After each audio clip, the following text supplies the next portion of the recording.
أنا خير منه. هكذا قال إبليس مؤسس العنصرية والطبقية الأول. تناسلت بعدها العنصرية وأنجبت بنين وبنات لم يختلفوا عنها كثيرا. صارت العنصرية ليست في الأصل نار وطين، فالأصل واحد كلنا طين، رغم أن البعض قد نسي ذلك. صارت العنصرية في اللون والعرق والشكل والنسب والجماعة والمنطقة والقبيلة والمال والسلطة. أدمغتنا بتركيبتها المعقدة تهمس لنا باستمرار بأننا مختلفون، بأننا أفضل من غيرنا. تأمل ذاتك وحديثك وردود أفعالك تجاه من تراهم دونك.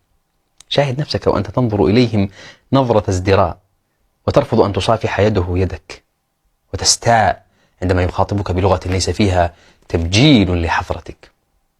تفكر في نفسك وأنت تحرمه من الاحترام والتقدير وتحتقر شخصيته. تأمل لسانك عندما تهجو به جماعة وتقسو به عليهم. راقب ذاتك المتضخمة بأوهام العظمة والتميز، ذاتك التي ترى أن الموت الذي يصيب الآخرين حتما سيتجنبك، وأن الكوارث التي تحل بجيرانك وأصدقائك لن تطالك ولن تحل بدارك، وأن الرجال الذين ترفضهم الفتيات طبعا هم ليسوا مثلك.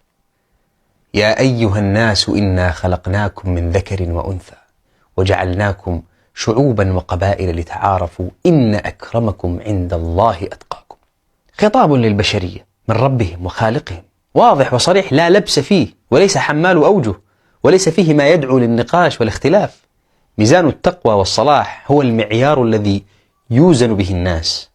نسينا هذا الخطاب، نسينا أن اختلافنا لسانا ولونا وشكلا هو آية وبديع من صنع الله، ومن آياته خلق السماوات والأرض واختلاف ألسنتكم وألوانكم. حين تتمكن العنصرية من النفس تعمي البصر والبصيرة، وتصبح الجريمة هي الوسيلة التي توصل لغاية التميز.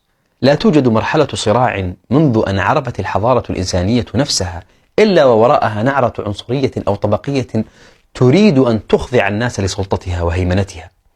وظلت الفطرة الإنسانية تحارب هذا المسار الشاذ حتى ظهر الإسلام ليؤسس لدستور ومنهاج حياة يهتدي به الناس. نعرة العنصرية ما زالت تتناسل، وذريتها في ازدياد كل يوم، والواقع كل يوم يتعقد، وكل يوم نزداد تأكدا أننا بحاجة لتلك الرسالة السماوية التي جمعت بين أسود حبشي وأحمر رومي، وآخت بين فارسي أعجمي وقرشي عربي. رسالة تحمل في طياتها ليس منا من دعا إلى عصبية، ألا لا فضل لعربي على أعجمي، ولا لأعجمي على عربي، ولا لأحمر على أسود، ولا أسود على أحمر إلا بالتقوى.